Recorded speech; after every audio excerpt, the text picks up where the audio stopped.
and welcome to an Organized Chaos podcast. My name is Bobby Quarters. Chaos is here with me. Hey. Hey. So, we're here to talk about some movies, music, whatever else crosses our mind. But here is also the home of the most unbiased, genuine thoughts. We're not going to do anything just to say it, just to make money off of it, because we don't make a lot of money off this. In fact, we don't make anything. We just give our opinions. And our opinions are free and unsolicited, but they're not hateful ones. That is the important thing. Yes. But also, while you're here, please make sure to like, comment, and subscribe to my channel, that is Bobby Quarters, the podcast channel, Organized Chaos Podcast, and Chaos's channel while you're at it. So thank you for watching, and do enjoy.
Do you see this goes? Crowley, this is bigger than you and me.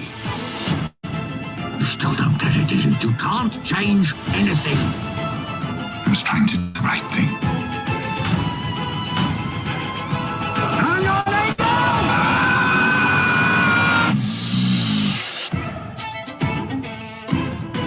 Any questions? No? Good. Right, let's kick off the second coming. That's all you got? That's all you got? That's all you got? That's all you got?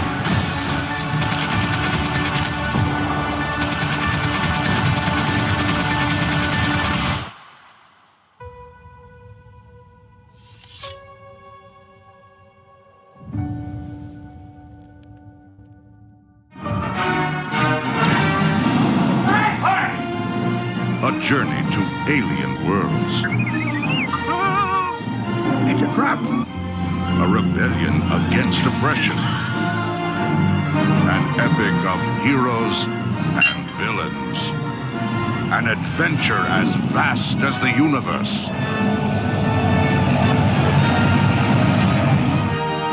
Return of the Jedi. Coming to a selected theater in your galaxy.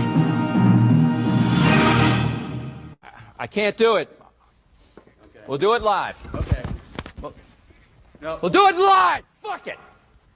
Do it live. I'll write it and we'll do it live. Fucking thing sucks. Hey, Bobby. How you Hey, I'm good. The fucking thing sucks. doing? It always sucks. He's It never always happy. does. He's Well, that's just because we keep him in a tiny closet, and we feed him like dirty sitting water and spoiled crackers. well, he was told if he behaved, he would get treated better, and he never behaved. So So he gets sitting dirty water and crackers. he gets what he fucking deserves. Yeah, that's right. He fucking likes it. But we got this indie movie I've never even heard of called Return of the Jedi to talk about. Yeah. We got Good Omens 3, which things to say. And Punisher One Last Kill, which Which I I do have a have lot to say of- too. But yeah, I have some things to say about that too, but yeah. mostly positive. Oh yeah. There is like a trigger warning thing. I think I'll go ahead and spoil for people. But yeah. Actually, do you want to just dive right into Punisher? No. Yeah, let's talk about it. Yeah. Okay, but before we get too far into this, the trigger warning thing I want to mention, because I have seen people talk about this on social media, and it was something that pissed me off when I saw it. It's very early in this. If you haven't seen it yet, just FYI, when you're going into this, there is a scene very early where you see an old man and just an adorable puppy that he I don't know if it's a puppy or just a small dog, but they're obviously like he loves the little animal, and I get that, you have little animals that you love. And a couple gang members come up, split them up, and it's not a graphic death, but the dog does die pretty decisively. Just FYI, diving into this, because for me, like, it upset me when I saw that, but like once I saw that, I was like, oh, I'm in until I see this motherfucker die. Like there's no stopping for me. No, I that as soon as that scene happened, I want him to hurt. Yeah, in the most he needs painful way possible. Hell. Yeah, I don't care when. I don't care when. Yes, yeah. And I'll admit, the whole time, as soon Where as is he? He needs to die. I'm just like waiting. Like I go like, that's nice. That's cool. That's cool. I'm all for this. Where is he? Yeah, we need to see that motherfucker die.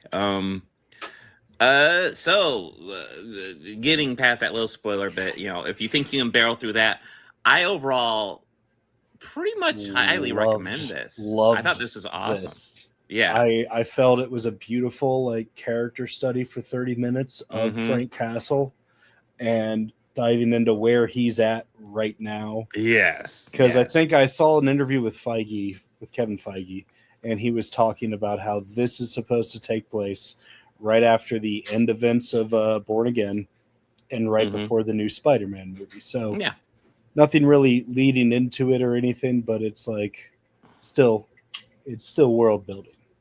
I think, I never did see season 2 of the Punisher show on Netflix. Maybe I should. Neither did I. Talk about that. I did enjoy season 1. That being said, I feel like this special really did a good job, just like one episode long, of giving us kind of a peek into the Punisher's mind. I appreciate what this episode does. It's way more psychological than I was anticipating. And like it was like a great study into him, and the last 30 minutes are of just the Punisher being the Punisher. Yes. No, like, even talk about the dog dying. I was upset when the dog died. I don't know if I necessarily list that as a negative on this, because again, it does get you kind of pissed at a lot of these guys, because he's in a shitty fucking neighborhood, which kind of makes sense for his character. I see how he would be like, let's go to the shittiest fucking neighborhood there is. But we see throughout this, like, you see him he's pretty much in this room all by himself. It's all bare, and he's got these 3 guys here. Spoiler alert, the 3 guys aren't actually there. They're part of visions that people constantly taunting him, people from his past. Again, like, it's a character study. We're dealing with a lot of what's going on in his mind. He's getting visions of people from his past. He's getting visions of himself. And we see all around this neighborhood just falling apart. Gangs are just kind of taking over and bullying people all over the place. And it's very well done. And then we get introduced to evil Judith Light, which I wasn't expecting evil Judith Light here, but she comes in, and at first I thought she was coming in to be like, "Hey, I have a job for you, Punisher." And I guess it won't be entirely inaccurate to say that, but as she's describing, "Hey, my family died," and as she starts describing, I'm starting to realize, oh, these are all people that Punisher killed, and she's going after revenge. And which is exactly what it is, and that sets off the main action piece, which is probably half the episode, and it is pure just Punisher just going around this neighborhood killing everybody, because essentially she is just let out like an all bounty, just to everybody who cares. Hey, Frank Castle is here. You'll get paid a shit ton if you kill him. And so the whole neighborhood essentially goes after him. And he just slaughters every fucking one of them in kind of glorious fashion. Yeah. I kind of loved it. This is exactly what you expect from a Punisher story. It also once again reaffirms my faith in John Bernthal. Not only is he a good actor, I think he's great for Punisher, and he actually seems to, care about the character and care about like exploring his character, because this is actually his first writing credit, to my understanding, co-writing this story. Yeah. I was actually very good surprised to see job. that, and I was like, Yeah. "Oh shit, okay." Mm-hmm. But yeah, and one thing this does do, spoiler, it does kind of end off with it open for Punisher to return to action. So obviously we'll see him again in Brand New Day. But if they do another series, they could entirely do that after this. But yeah, I thoroughly enjoyed this. I thought this was really good. I did too. I Yeah, thoroughly enjoyed this. Yeah, this is, and I really enjoyed that last like 20 minutes of him just murdering. Oh, those people were so awful. They were so awful. And we technically didn't get to see it, but his very last kill was him getting back at that dude.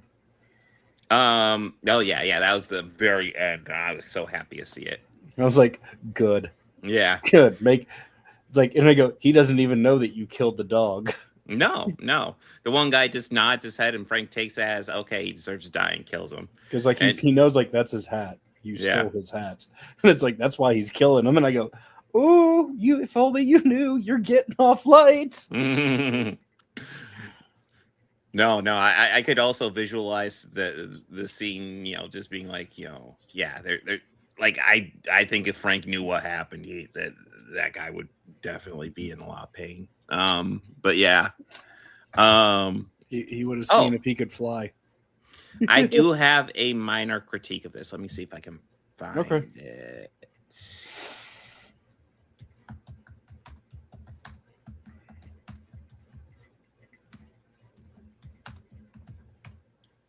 Give me.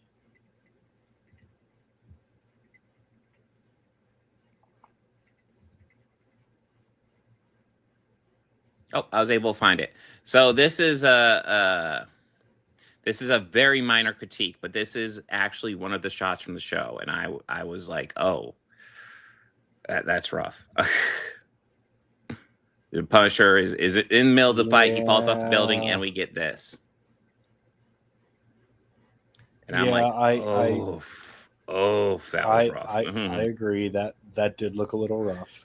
I'm not saying it kills the show, but for me, like, if that's my biggest complaint, I think this show's doing pretty good. We didn't get to see that lady completely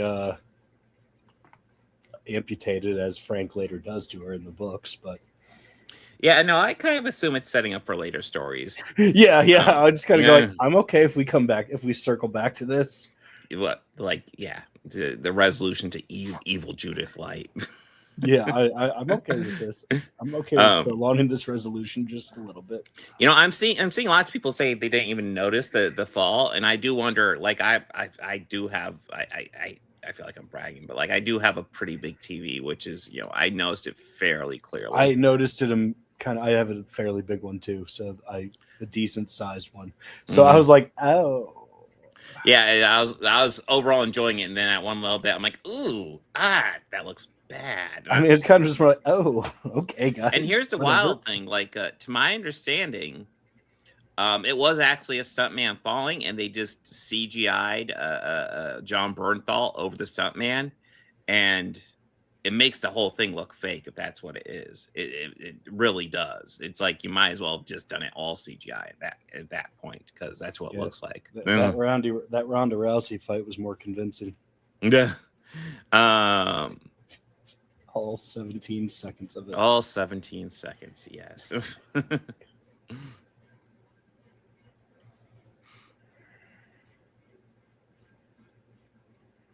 Well, I'll be honest though, Chris. I have noticed people posting that image, and yeah, it's not a great looking image. I feel like the online discussion has really been dominated by that though. Most of what I've heard about this has been largely positive. I feel like the most negative I've seen are people complain about how dark it is. And I do have to say, like, yeah, it's a Punisher story. It's a Punisher story. But yeah, I love how this explores Frank Castle. I feel probably in this one shot, I get a better idea of who Frank is more than the season of Netflix or even Daredevil season 2. I think does a really good job just setting up who he is and how messed up he is. But yeah, really just overall thoroughly enjoyed this. Bobby, anything you want to add? I did enjoy this as well. Like I loved the character study half of it. And I also really loved, like, Punisher being Punisher. Yeah. That's always just fucking great to watch. But yeah, apparently people are complaining that the first half was too boring, and I completely disagree. well, their ancestors hide in caves afraid of the sun. I don't know what to tell you. You got, it's establishing who he is. Yeah, like these are all. There's a. Yeah, No, I mean literally. Just addressing those people. They're not worth the energy anymore. I've just determined that they're just. No, when I was watching the first half, I was actually kind of amazed how well it was, like, giving us a look into the mind of Frank Castle. Was really impressed. I was like, this is not what I was expecting. I expected him to start, like, killing. And I started to think about that right when she said, "At this time, all these people," and I went, "And there it is." Yeah. But I would say the second half is exactly what I expected. I enjoyed it, but the first half was essentially not what I expected, but I thoroughly enjoyed it. It's when they give you essentially when the writers and the director give you something you weren't asking for, and you go, "Oh fuck, this is amazing." Yeah, thank you. I love this. I didn't even know I wanted that. That was amazing. And then they go like, "Okay, well, we're happy you went on this little journey with us. Now here's what we all know or to quote Rocky Balboa, here's something you'll really enjoy." And yep. Yeah, absolutely. Even as soon as it started, I saw them pounding. I go like, wrong door. Wrong door. Oh yeah, and also kudos to the stunt people, like where actually part of that I wondered. I assume it was probably really impressive in that scene. Yeah, but also like some of it had to be done by John Bernthal, or also it was just really good special effects, because like during the beginning of the fight, his pants are literally just on fire because they pour gasoline down and just set it on fire, and his pants catch fire. And for the beginning, he's just fighting with his pants on fire. I'm like, holy shit, that's very dangerous. Watching that going like, you see, that's not going to hurt him. That you're just going to piss him off. Yeah. You're just Frank will not care. Yeah, you're just going to piss him off. You'll just make him angry. But yeah, overall, very much positive on this. Oh my god, yeah, I loved this the action. Yeah. Chris, you had said you sent something to Chaos on Blue Sky. Yeah. I haven't looked it up yet. Okay. Yeah.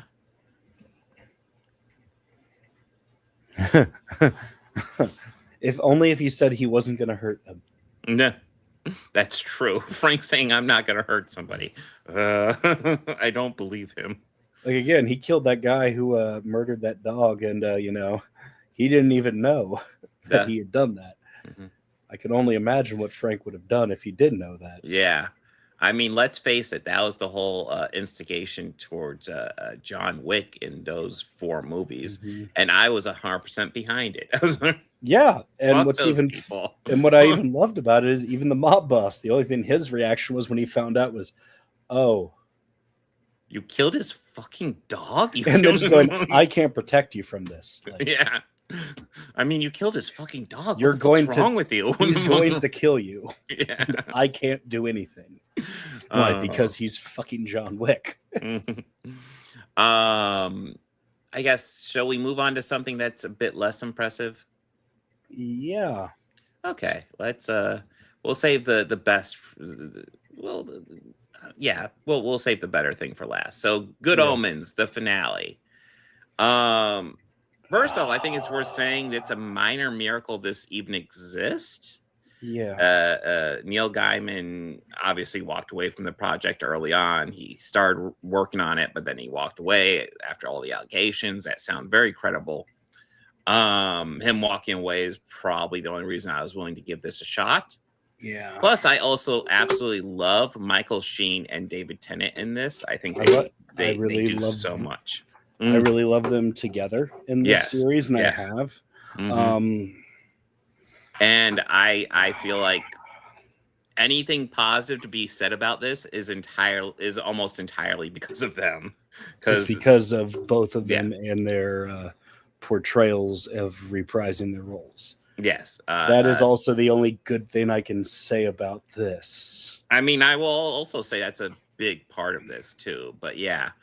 So I'll be 100% honest. I mean, we'll go over a little bit of story points, but it feels like they knew where they had to begin because it was the end of season 2. And they knew where they wanted to end up because that's where it ends up. And then Act 2 is like all over the fucking place. Just, we have mob bosses, we have rogue angels, we have fucking a book that just erases everything. And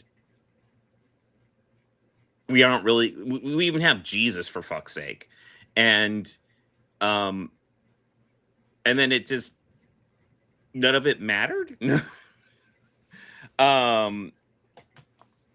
Yeah, I'm not overly thrilled with how they ended it. And yeah, I'm not either. Yeah, this was very underwhelming watch. Yes. And I, as I already kind of brought up, my enjoyment of it is pretty much entirely because of David Tennant and Michael Sheen. Because I do love them as the characters. There's some other positive notes, like Mark Addy. Yeah. Mm-hmm. Yeah, I always enjoy seeing him because he's one of my favorite British actors. I enjoyed the actor who was playing Jesus and what they were doing with him. The issue is they just didn't do that much with him, as obviously they didn't know what the fuck they were going to do with him. But I thought it was a fun idea to introduce Jesus, and it was just like, I loved having Sean Pertwee as the gang boss, but he's another character that's just kind of there. Yeah, I was very happy he was in it because I loved him as Alfred on Gotham. Yeah. So and in anything he's in, I always go, "Oh, sweet, this guy, he's awesome." Fuck, it's the son of the third Doctor. I'm in. Yeah, no, it's all good. I'm here for that. But yeah, so the storyline is like last we saw, Crawley, who's David Tennant, kind of essentially told Aziraphale, who's been his friend, let's just run off together. Fuck all this heaven business, fuck all this hell business. We'll just run off together, find a private little island, and live out the rest of eternity together. But Aziraphale just got an offer from the Metatron to essentially be one of the major angels in charge of the Second Coming, and Aziraphale was like, I'm going to do that because I think I can make it better. And to his credit, his goal was to make it a peaceful Second Coming. That there was all these plans about all this war and Armageddon. He was like, yeah, we're just going to go ahead and cancel that and just be all peaceful, and Jesus will come back and just give a nice speech, and everybody will be happy. And all that, like, I'm kind of enjoying. Sean Pertwee, in case you're wondering, he's a gangster who kind of tricks Crawley out of his car.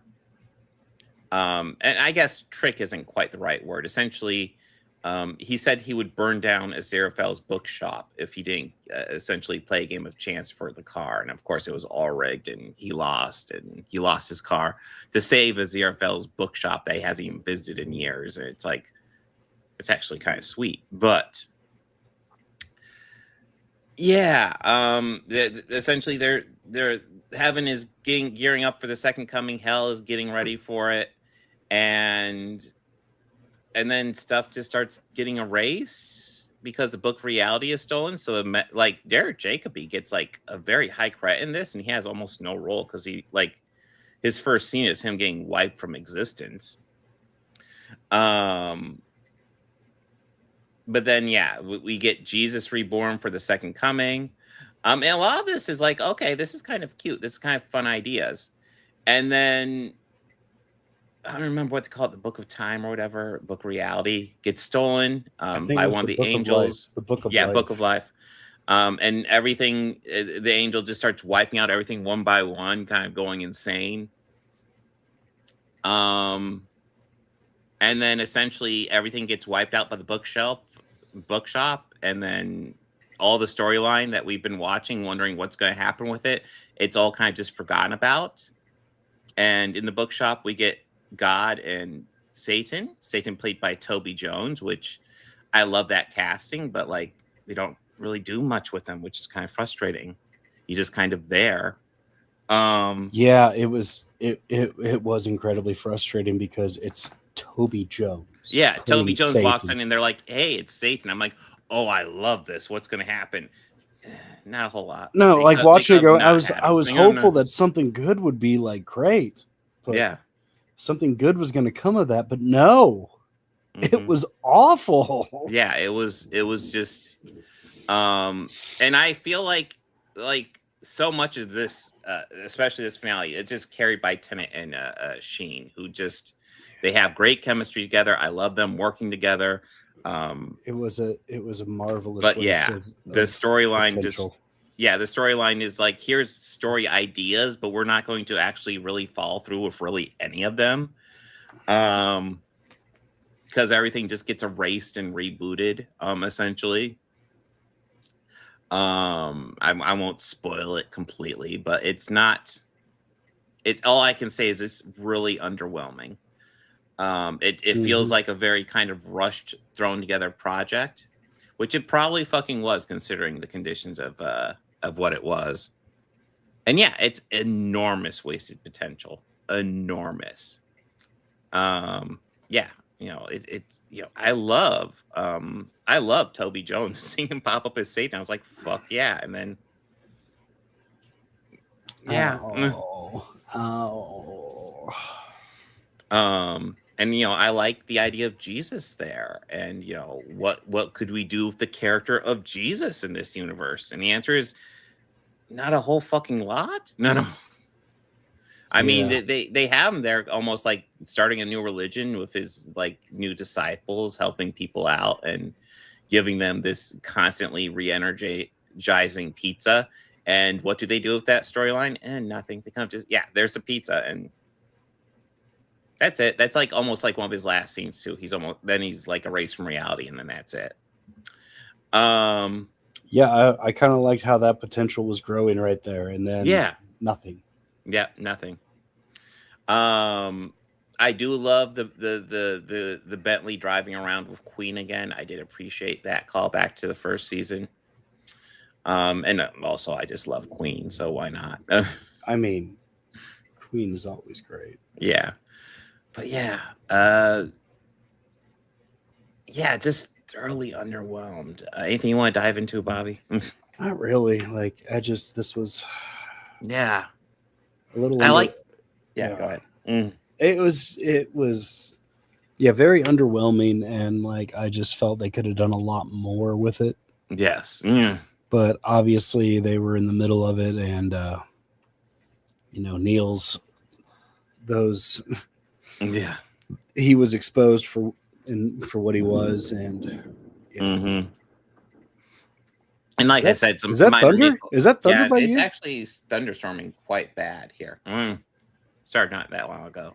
Not Are that you got bad thunder here. over there? No, nothing. Not a cloud. Oh, wow, that's actually kind of surprising. We aren't that far. I mean, it is Ohio. Yeah, that's true. It is Ohio. It's probably caused by that data center that's by you. Yeah, evil data center. They are evil. Yeah. If you want to call them that, I call them surveillance stations, but okay. But yeah, I love David Tennant and Michael Sheen in this. I think I've said that 50 billion times. No, yeah, they both are great. Most of the positive things I have to say about this are from them and their performances. But yeah, it's it's rushed, and it's obviously was rushed. I know the original plan was just to kind of kill this, but they're like, hey, let's go ahead and turn it into like a little 90-minute movie, although I think it was close to 100 minutes, but still, you know, and I watched it and I was more or less enjoying it. It just felt so like when we got to the point where normally we'd be like, okay, how are we going to conclude this storyline? How are we going to resolve this? And the resolution was just kind of like, yeah, we're just going to erase it and not do anything with it. And it's like, man, ugh. Yeah.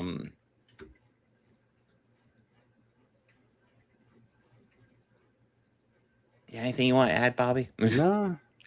Underwhelming ending. And it's all, I guess it's the best you could expect with Neil Gaiman being revealed as being a piece of shit.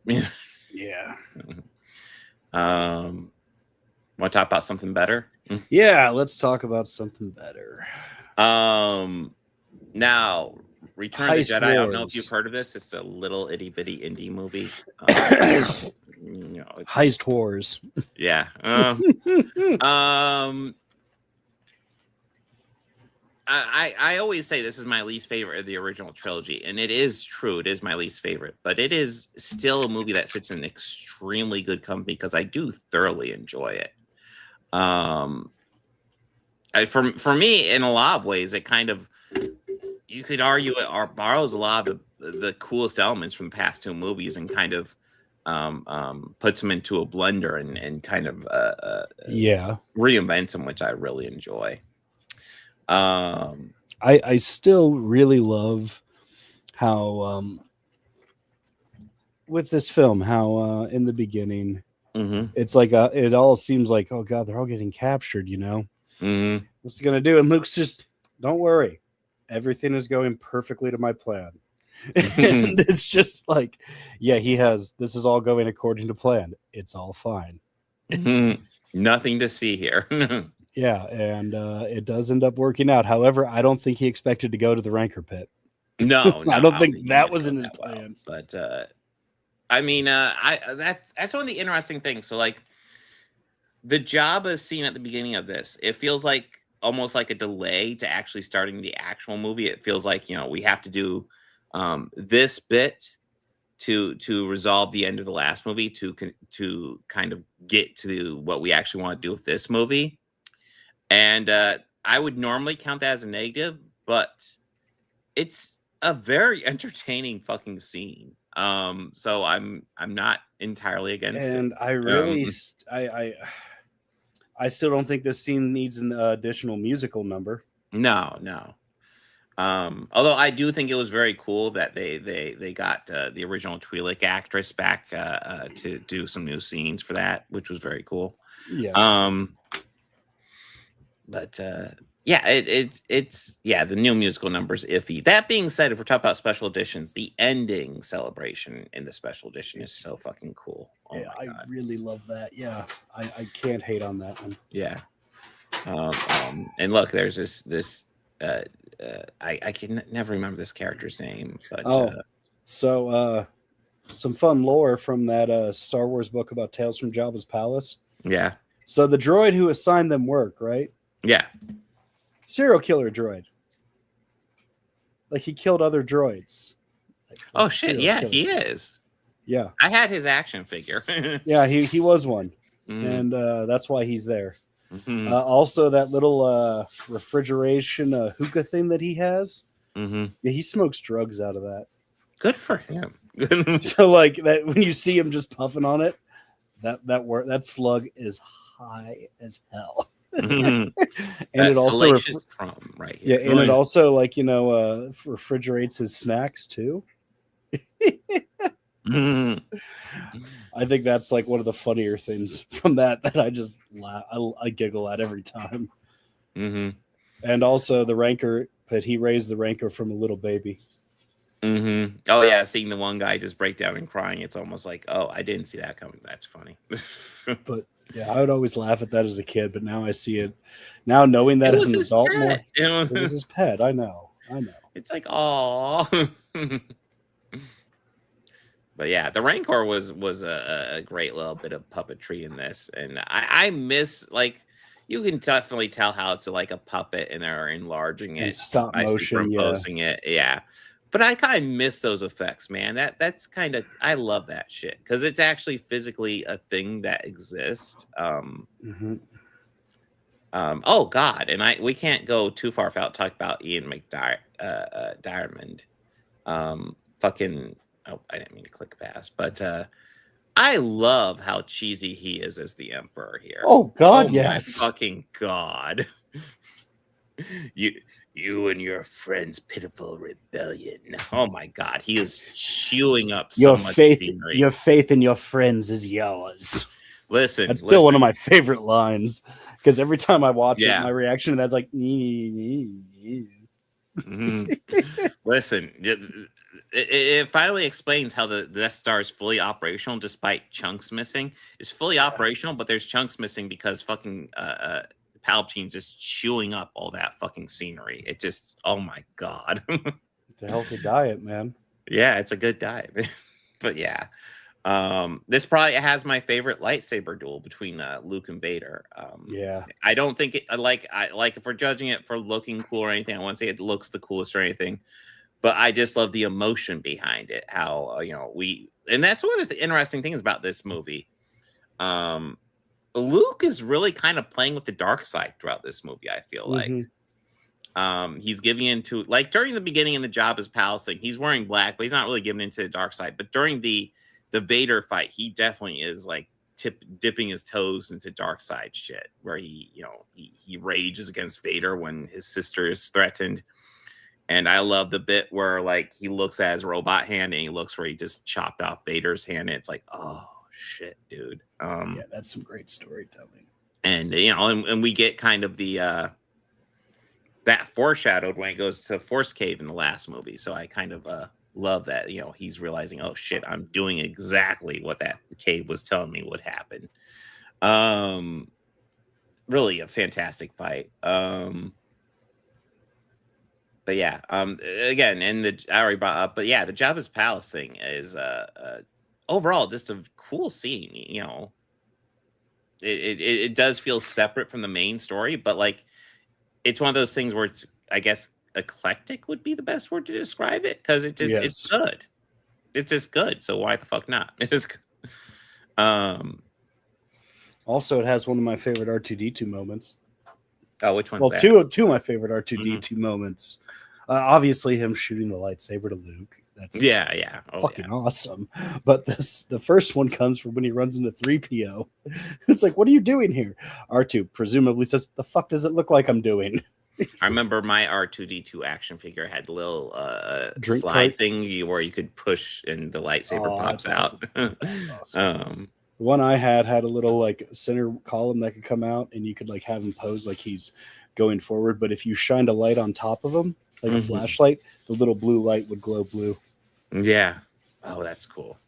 I also thought it was kind of wild how Obi-Wan and Yoda seem to think, well, maybe less so Yoda, but it's almost like you need to kill Vader, otherwise he is truly one. And it's like, I don't know. One of the things I do think is interesting is how that's kind of their advice to him, and that's not what Luke does. Luke goes in there his own way and does it his own way, and it's Vader does end up dying, but he ends up dying in his own way.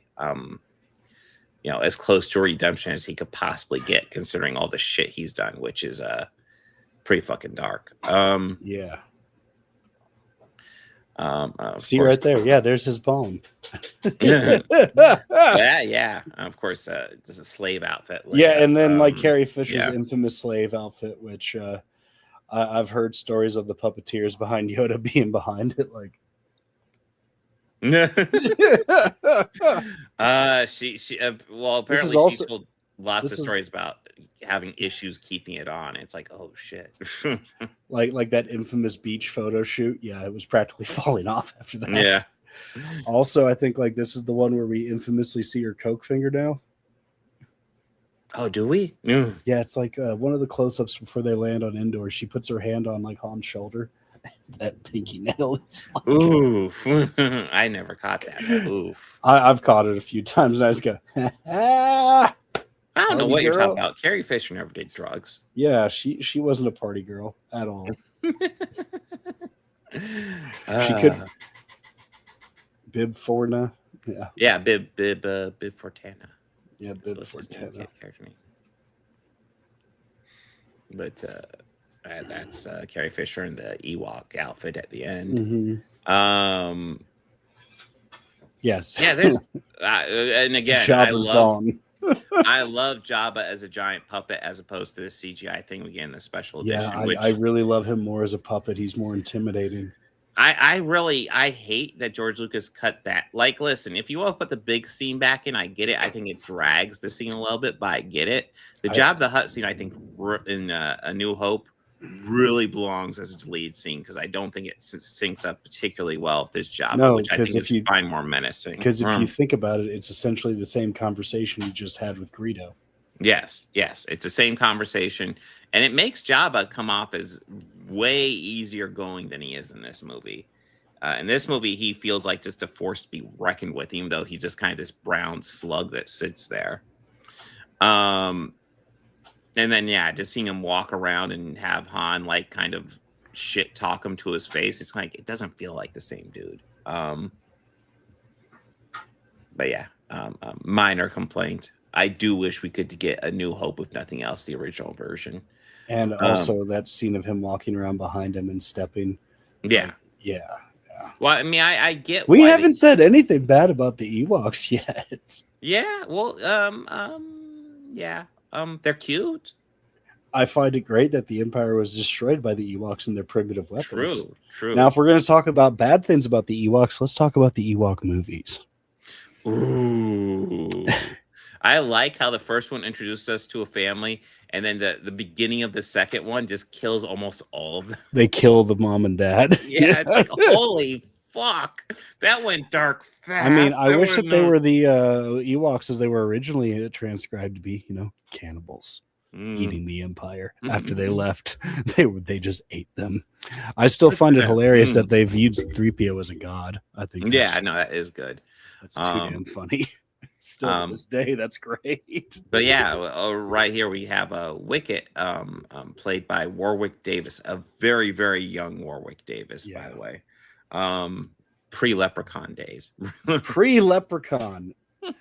Even the child-friendly one, which you could consider as an origin film for Leprechaun. Sure. Oh God, and one of my favorite scenes, because I know lots of people complain about the "I love you, I know," and I get complaining about, but I also feel like that it fits Han's character for that moment. It's also kind of a douche move from him. But Han definitely has douche moments, so it kind of fits. Yes, he does. But he could use a good kiss. Yes, absolutely. But I love the scene in this one where where like he tells Leia, "I love you," and she says, "I know," and I'm like, oh, that makes it all worth it. Yeah, just like they think they're screwed. She just has a blaster, and he's like, "I love you," and she's like, "I know." And now get out of the way so I could shoot him. Yes. And also, I think one of the more definite like Han Solo moments comes in this where he goes in there and starts firing at him, and then runs out. Only to have all those guys come out and then be surrounded by the entire rebel force. Yes. And him just kind of, come on. Yeah. That's very much a Han Solo thing. But yeah, I like their relationship. Yes. It's also what makes like why we all love Han Solo is this movie, is parts in this movie. Oh yeah, I did see parts of that. That was actually a fairly base speech, if I remember correctly. Maybe I'll see about digging it up for the end of the podcast. But yeah, his commencement speech, I was like, damn. It's pretty legit, yeah. Yeah. It's like, who knew Harrison Ford was this awesome? Of course, I don't know. I've been suspecting he's pretty awesome for years because I've kind of had it. He's been, talking. I think as he's gotten older, he's cared less and less what people think of him, and just seeing, some of the shit he says. I've been like, this is now cool. This is the Harrison Ford I've been waiting to hear stories about. Like this is the one that we've heard other celebrities tell stories about, but now we get to see that Harrison Ford. Yeah. He's come out a few times, like that one time that Chris Angel was there filming tricks in his house, and he did something. And he just very calmly said, "Get the fuck out of my home." Yes. No, that was a great moment. The dude's like, "Here, let me do some magic tricks," and he's like, "Wow, Get the fuck out of my house. Or I saw somebody ask him once, like, so are you just gonna continue your career reprising roles that you've already made famous? And I'm gonna do whatever the fuck I want to do. Yeah. And it's just, yeah, there's that guy. The I don't give a shit Harrison Ford is awesome. Now, if he's gonna come back and reprise some other roles, I just want to see him play Jack Ryan one more time. I don't know. He's not one of my favorites, but I don't know. I really love those two. I really love those two. Clear Um, and Present Danger and Patriot Games are both great. And what is it? Clear and Present Danger that has Henry Cesar in it too, who also plays. oh a yeah. prick. I haven't seen those movies in a moment. Yeah. I don't know. I just always loved Hump Red October, but also fuck Alec Baldwin. But yeah. Yeah. Um, But it has the Connery in it. True. Sean Connery and Sam Neill carried so much of that movie for me. So yeah. Oh, that's right. Sam Neill is in that movie. Oh, he's great in that movie. That's right. He is. Yeah, he's the XO. It's fucking. Oh, he's so good. Yeah, he is great. Speaking of great, Admiral Akbar. Yeah. Right. You better believe it. Yeah, you better believe it is what he said. Thank you, Chris. But I mean, he's already done what? He's already played Han Solo again. He's done Indy. Yeah, he's done Han. He's done Indy. He did Deckard a few years ago. Yeah, he did Deckard a few years ago. I mean, we have not seen him return to his famous role in American Graffiti yet. We're gonna have to get that one at some point. I mean, Christ, most of them are still alive. I think Wolfman Jack's the only one who's dead. Yeah, Richard Dreyfuss is a douchebag though, but yeah. Well, he's Richard Dreyfuss. What do you expect? Something the broccoli cooler? story, Something or are you using broccoli as like a slang term, or like yeah, I'm not sure what the broccoli story is, and like how he used to be a weed dealer? Oh, because I know that one. Because I forget what celebrity was saying. They were watching it, going, "What's my weed dealer doing on the screen?"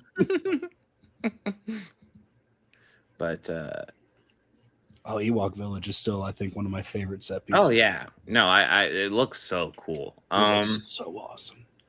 You know, I mean, I could say, like, I know, like, especially if I was younger, I'd be like, oh, Ewoks suck, and they were just put in the movie for toys. Well, yeah. I don't know. As I've gotten older, maybe it's just my old heart. I don't. I'm way more sympathetic to it. What do you think the AT-ATs are? Toys. I mean, I have an ATST. But yeah, as I've gotten older, the Ewoks are kind of just fine by me. Yeah, they're okay. I don't feel like they sanitize it at all, because I mean, no. The Ewoks fight the Empire and Ewoks die. And I'm not gonna lie, when that first Ewok dies, a part of me is kind of like, oh, yeah, his buddy's shaking him, and it's like, oh no, they're dying. Fuck the Empire. Mm-hmm. Boba Fett, obviously the coolest character in the whole movie, doesn't go out like a bitch at all. In any way, shape, or form. No. It is kind of wild how popular the character became. And I do think he looks cool, but it's like, it's the jetpack and the cape, man. Yeah. Which, if you think about it, though, you think like it maybe like that would the cape would catch fire. Yeah, you would think that'd be a hazard. Maybe it's a special material, but it doesn't look like a special material here. But yeah, he like all the people talk about how amazing Boba Fett is. He's taken out by a blind Han Solo. I am just saying. Mm-hmm. Just saying. But yeah, I love a lot of the Endor stuff. I love and how in no way, shape, or form it looks like the Pacific Northwest redwoods. No, not at all. No, I've been there personally, and I can tell you it is gorgeous. Not where they filmed that. I think like no one knows where they actually filmed a lot of it. Mm-hmm. Like it's somewhere in the redwood forest. Mm-hmm. Hey, I am happy when any movie anymore actually shoots in a forest rather than doing just a fucking green screen stage. Please just shoot in a forest. And like, yeah, and there's one of George with like a giant fucking, oh, that's so cool. Yeah, it looks like So the Death Star model they were using.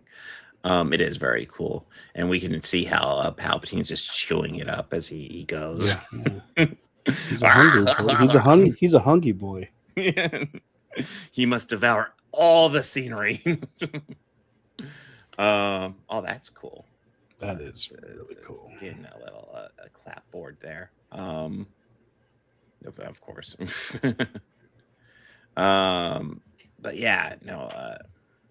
Foreign. I okay. Luke Skywalker trading card.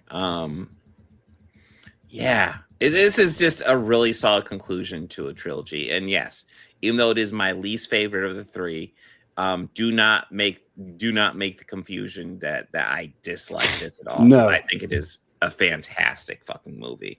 This is it's just the other two I think are just better, but like this one's in fantastic company. And I would still argue this is probably my favorite film trilogy of all time.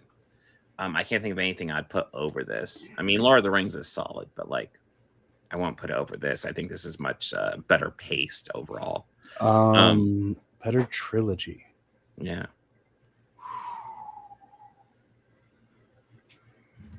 Yeah, no, I can't think of a better That's one. true. Yeah. I hate Ewoks. I mean, if 3 wasn't the mess it was, I would say Godfather. Yeah, that But one like, really if the Coda version was what 3 is, and if we're watching it as that, then yes. I mean, I'll be honest. When I'm watching Godfather 3, when I'm in the beginning of it, I'm like, oh, this is really cool. I'm trying to remember why I really dislike this one because this is I like how this is setting up, and then the movie keeps on going, and about midway through, I'm like, oh, this is the issue. That's right. Yeah, this is not great. It kind of forces Andy Garcia on us, and it's nothing against Andy Garcia. It's just it feels too. Yeah, there are issues with that movie. But yeah, and my issues don't even lie with Sofia Coppola. Dude, I think she's fine. Yeah, I thought Joe Montana was a great villain, and then he was so good. And then it just like over, like, and we're not even halfway down the movie. I'm like, oh fuck, what are we doing now? Yeah. Oh, the church. Okay. Ooh, Toy Story. I do not like the Toy Story movies as much as I like these movies, but that is a very solid trilogy. And I will say that one, much like this one, I think kind of peaks with the second one. But yeah, now, would you argue the first 3 Superman movies? We talk Christopher Reeve? Yeah. I mean, you can't argue for him, but like the third one, no. yeah. I mean, you could argue for 1 and 2. 2. Yes. Well, 2. Well, I mean, especially 1. 1 is great, but yeah, 1 is great. Yeah, I even have my issues with 1 though. But yeah, I would definitely put these over. Yeah, Superman 3 is not good, but it's better than 4. It's got moments, and it's much better than 4. I'm trying to think what other film trilogies are there? Because there frequently is one that kind of drops the ball. You can't argue the first 3 indie movies, even though the second one takes place before the first one. Well, yeah, no, you could still argue that. And as much as I think my opinion of the second one has gone up over time, I still won't rank it as high as these ones, and it is still my least favorite of the original 3. Although I do appreciate Temple of Doom, something different. Yeah, Temple of Doom. Yeah, I do appreciate it was doing something different. Whereas Last Crusade is kind of a remake of Raiders, but goddamn, I do love Raiders. Yeah, but you know what? I mean, I think with the recipe of Indiana Jones punching Nazis, you really can't go wrong. Yeah, no, India. I'm always listen.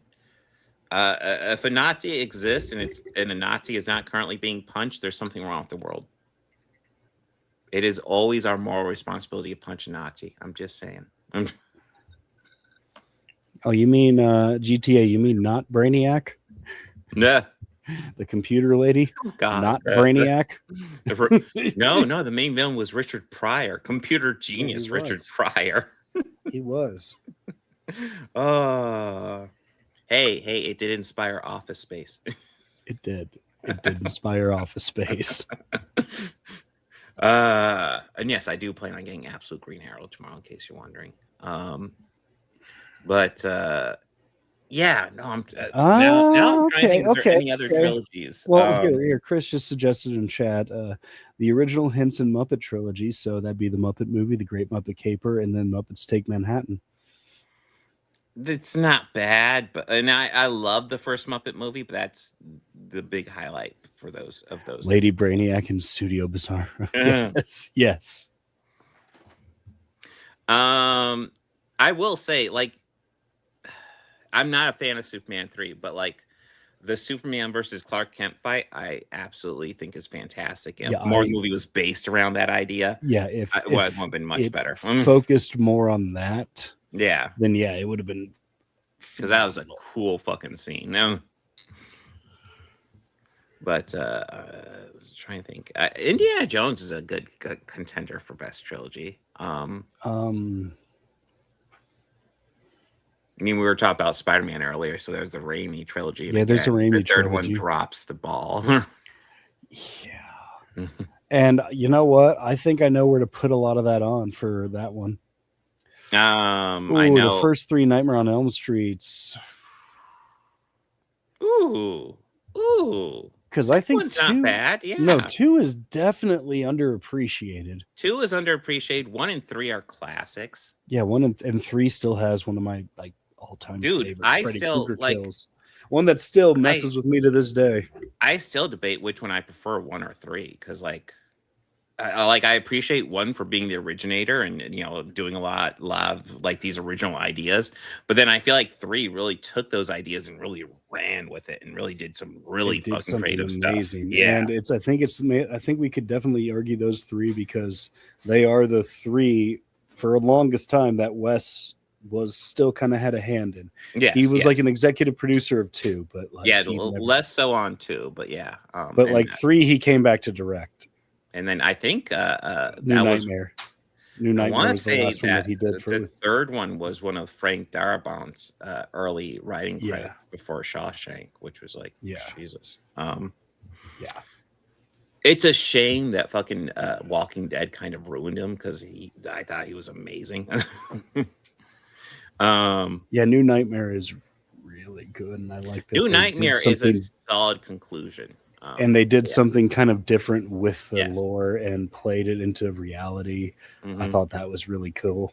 I mean, I would definitely argue my favorite Nightmare movies are 1, 3, and New Nightmare. But I don't know. 2 is underappreciated. I have a soft spot for Final Nightmare. Which one is that? That's one of the last ones, 5, right? That's the one that has the most celebrity cameos in it. Okay. One where they kill Freddy. Oh, was that 5 or 6? No, that was 6. Okay. 4 and 5, yeah. Yeah. Well, I it's tough to get past 4 because I love how 4 brings back all the returning characters from 3 just to kill and them. Then fucking murders them all. And I'm like, oh, fuck you. Yeah, and then 4 and 5 are just. There's some memorable like stuff in those. But like when it comes to like things that I think of immediately when I think of Freddy Krueger, I think of him killing the kid who played with puppets and he had him like a little marionette doll. Oh yeah, dude, yeah. The way he's like pulling the veins for the strings, it's like oh god. I wince just thinking about it. Just thinking about it, but every time that is exactly what they're going for with that's something that has stayed with me since the first time I watched that back in 2003. That, like I said, third one has stayed with me for 23 years. The third one takes the ideas of the original and just runs wild with them and does some fucking terrifying shit. It's like the first death I always think about with it. Mm-hmm. Oh yeah, it's like the second is Johnny Depp's death, and then all the deaths from 1. But the first one I think about, nope, the marionette. Yeah. Nope. Yeah, it's tough not to wince just thinking about it. It's so gross. And then I think of one from 4, the one that he turned that lady into a cockroach and then squished her in the bug box. And then the one working out where he brought her arms back. As much I really like Jackie Earl Haley as an actor, but I will also admit I've never seen the remake, and everything I've heard about has not led me rushing to it. I've seen all the Now- Nightmare movies except for that. There's something about it that I appreciated that they took a chance with it, Mm-hmm. and they kind of flat out said how much of a diddler Freddy was. Mm-hmm. That he was that. Which was just strongly implied in the other. It ones, was yeah. strongly implied in the other ones, but that one they leaned into it a bit. Mm-hmm. And I gotta give Jack Earl Haley credit though. Yeah, those are impossible shoes to follow up in, but like, Yeah, but there were some scenes where he definitely owned that Freddy. Like, mm-hmm. there's one he's like, Nancy, that dress. And it's like, oh, dude. Yeah. But yeah, I'm trying to think. We've brought up some good contenders. I still think the Star Wars trilogy is my best. Yes. My favorite film trilogy.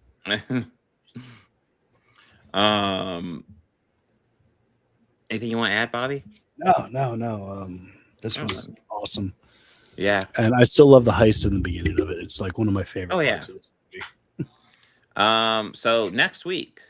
I got that up right here. Okay. Next week, well, we got Masters of the Universe from 1987, and then Mandalorian and Grogu, and then The Boys season 5, episodes 6 through 8. So we are wrapping pretty up much Boys. wrapping up the entire series, which I'm excited to finish off. Which I feel like there's been a lot of flack towards the season this far, which I feel is undeserved. I've only seen up to what we've covered so far, which is the first 5 episodes. I've overall enjoyed it quite a bit. So far I'm thinking it's a really good season. I'm hoping it sticks the landing.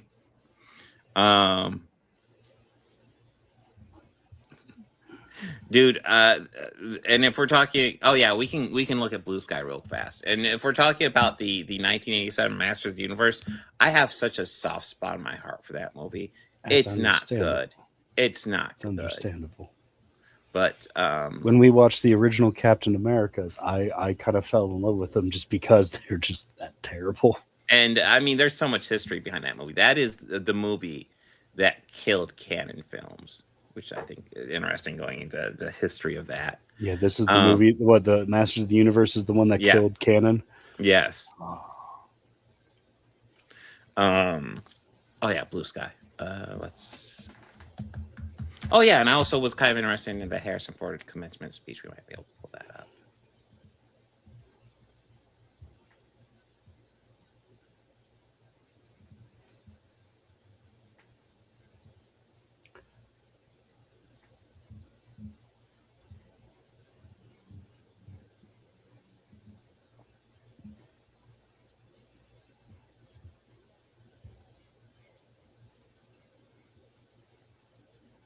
Is that real?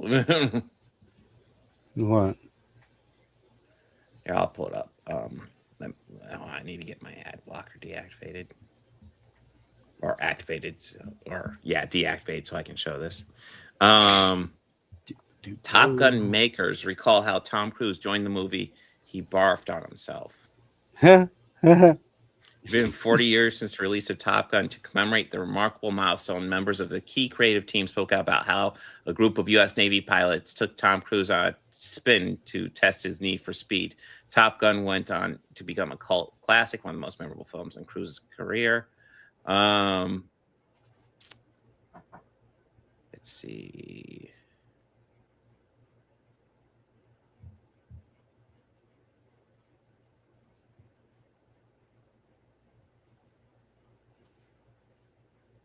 Cruise spoke about his take on the flight back in 2016 during an interview with Jimmy Kimmel Live. Cruise admitted that he joined the film so he could hang with the Blue Angels. Cruise had said, "I told my agent, I want to make this movie. Don't tell Jerry I want you to make this movie because I want to fly with the Blue Angels. You've got to work with these things. You know, I'm a businessman." Cruise also revealed he vomited during the flight. I was hoping a bit more during the story, but that is kind of funny. That is funny, though, yeah. Yeah. Good. Good. Good. Let me see if I can find that commencement speech real quick. Listen, obviously when he threw up, he lost a lot of his thetan levels, so it was sad for him. I mean, you know, if there's ever a photo that I would want to have signed by any celebrity, it's that one of Nicole Kidman walking out of that attorney's office after she signed her papers, her divorce papers from Tom Cruise. You know the photo I'm talking about, of her just arms spread out, just yes, victorious. Yeah. Yes, I would ask her, hey, do you sign this? Yeah. I bet you she would. I bet you she would. And hey, her and Sandra B are going to be doing a Legacy sequel soon too. Very cool. Oh damn, his commencement speech is long. I wasn't expecting that. Oh wait, how long is it? Let's see. We'll get this started. We'll see.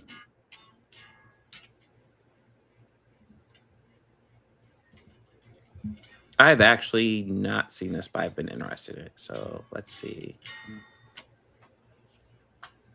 And I do really appreciate how Harrison Ford just says whatever the fuck. All right. Let's check this out. Thank you, President Crow.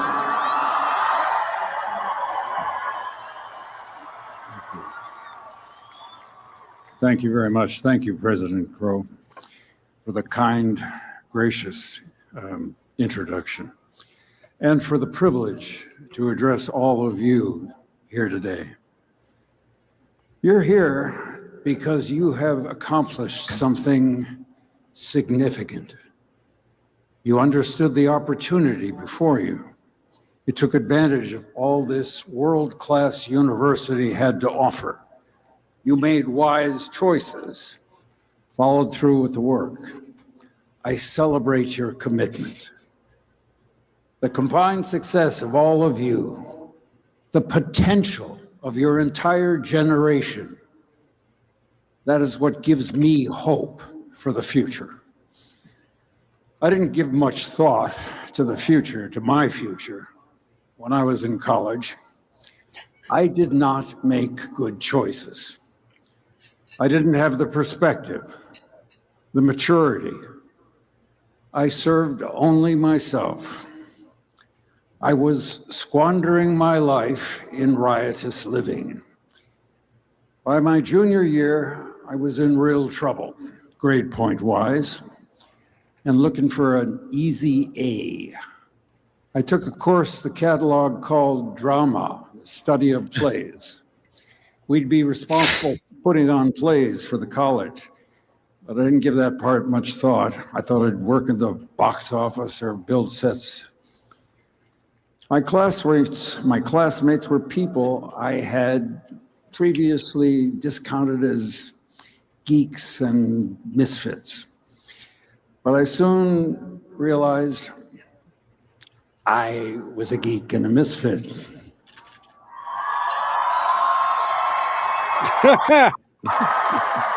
I had found my fit. These were my people. Turns out I didn't work in the box office.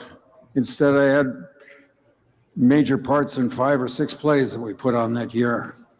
I began to find myself on stage pretending to be someone else. I had always seen myself as shy, but hiding in character and costume and makeup. I had a freedom, a bravery I had never felt before. And I got an A.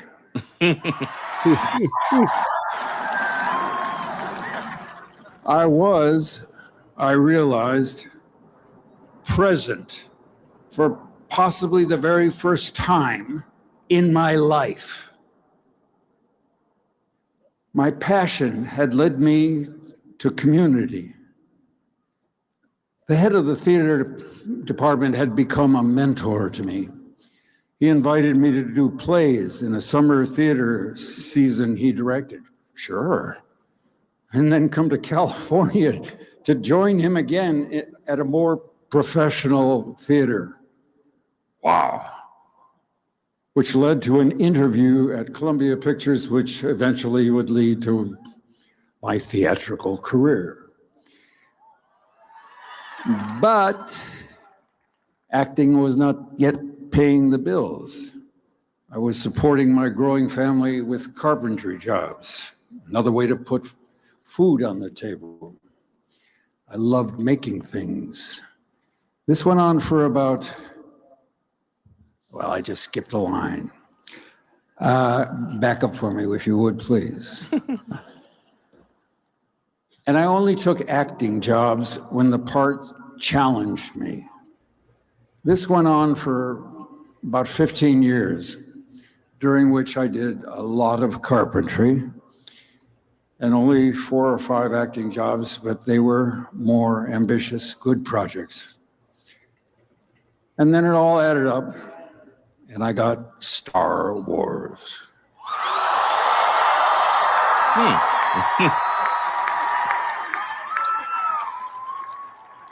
The load lightened. I had freedom, opportunity, but something was still missing. Passion and purpose are not the same thing. Passion brings you joy. Purpose brings you meaning. Passion gets you out of bed in the morning, but purpose allows you to sleep at night. And I hadn't found purpose higher than my job yet. That changed in the late 80s. I was living in Wyoming, and I was impressed by a group of people that I met there who had recently formed a not-profit called Conservation International. They had inspired leadership in their founder, Peter Seligman, who became a trusted friend. Their message was simple. Nature doesn't need people. People need nature to survive. A healthy natural world provides free services to mankind that we cannot provide for ourselves. Oxygen in the air we breathe, pollinators for our crops, fresh water and carbon capture from our forests, wetlands, and ocean, medicines present and future from the rainforest. They had their heads in the sky and their feet in the mud. And they encouraged me to join them. There it was, purpose. A place to put my passion for storytelling to work. I didn't want to be a poster boy for the cause. I wanted to be part of the work, so I was invited to join the board some 35 years ago. And that's why I stand here now before you to represent for nature, the source of life itself.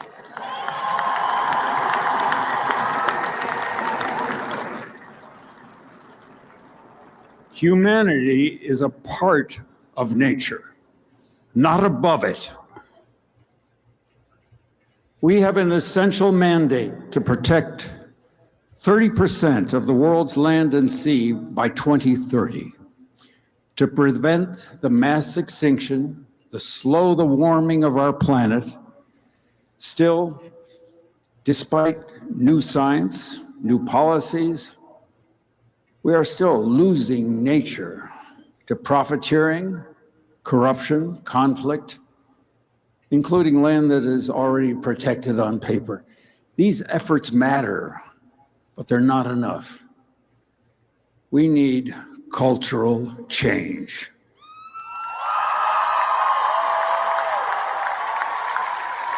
We need to extend social justice. We need to respect and elevate the indigenous peoples that are being marginalized and in many cases killed in cold blood. These communities have long understood that the trees, the mountain, water, soil are not commodities. They are relatives to be cherished for following generations to embrace and protect.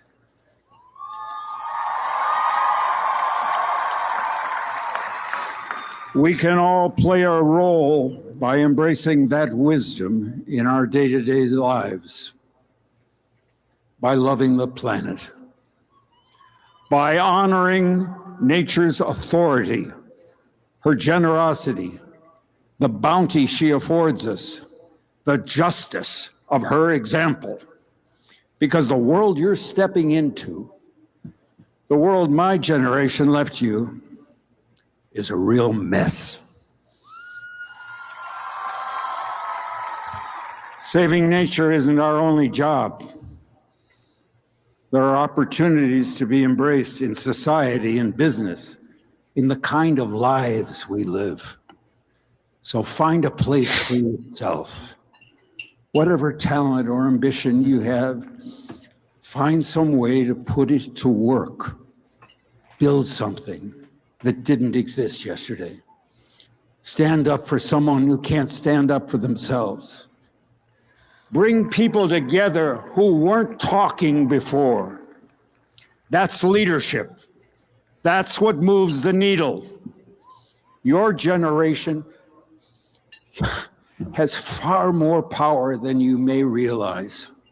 And if you harness that power, if you find your leadership, your issues, your voice, the world will not be able to ignore you. You will have to be accommodated. Believe me, I know that's true. Don't wait. When opportunity presents, recognize it. This is your time. Own it. Enjoy every second of it. Because what could be worse than getting to the end of your life and realizing that you haven't fully lived it? Congratulations. Go change the world. I wasn't sure if we would go through the whole thing, but that was a fucking good speech. That was a great speech. Yeah. Yeah. Holy shit. Although it was a little woke, it did kind of offend me a bit. Talking about like caring about Earth and shit. What the hell? True. Yeah. So that's right. George and I did talk about Masters of the Universe years ago. On an episode of the podcast that was supposed to be covering Tears for Fears, but we end up having to reschedule Tears for Fears. And yeah, so George and I just talked about random movies pretty much. But yeah, Bobby's turn. Was that week. No? Yeah, that's when I was in Colorado. That's right. Yeah, I think there was something going on. Yeah, that's when I was in Colorado. Yeah, but yeah, no, yeah, that was a great speech. I'm glad to actually sit down and watch it. I was looking, I was like, 11 minutes. I don't think we'll go through the whole thing. And I put on. I was like, oh, this is pretty good. This is pretty good. Yeah. He's a good speech giver, if nothing else. But yeah, I think he, like, especially towards the end, he had some stuff in there. I was like, fuck, yes, based as fuck. Yes. But yeah, so next week got Master of the Universe, and then other stuff.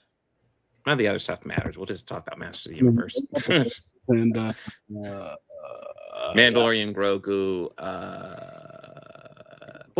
the boys. Oh shit, yeah, we got. Yeah, which I'm probably gonna have to go see that day of show. What do you mean day of show? Like that morning, Tuesday morning. Oh, okay. Because I'm working 6 days next week. Oh, that sucks. So, and like the times that it comes out on the weekend, I go in. I work like 12-hour shifts Friday, Saturday, Sunday. So. But yeah, that should be a fun show. Yeah. Guys, like and subscribe. Bobby Quarters over there. Of course, Organized Chaos Podcast. And of course, Organized Chaos. I should be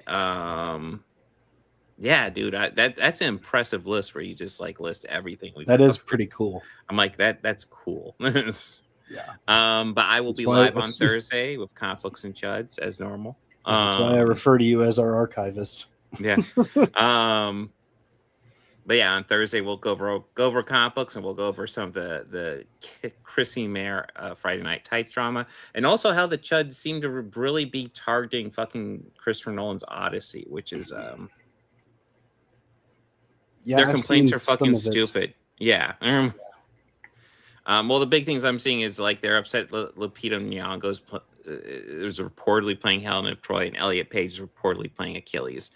And number one, neither of those castings is confirmed. They're just rumored. And number two, even if they're true, so what? I don't see the issue. I don't see. They just want like probably somebody like Stinkface to play Helena Troy. Yeah, no, Sydney Sweeney is the name Yes. they're throwing out there all the time. It's Yes, how did you know I was talking about Stinkface? Well, who else would be Stinkface? Yeah. Miss, I'm not even willing to say that fucking eugenics is bad. Fucking Yeah, no, fuck coward. her. Yeah. Nash point blank, it's just a joke, right? It's you know it's bad, right? She's not even willing to fucking answer that. Just fuck her. Lupita Nyong'o is a better actress too, so fuck it. But yeah, that'll be interesting to go over. But yeah, guys, thank you so much for joining us. Party on. Be excellent to each other. Take care.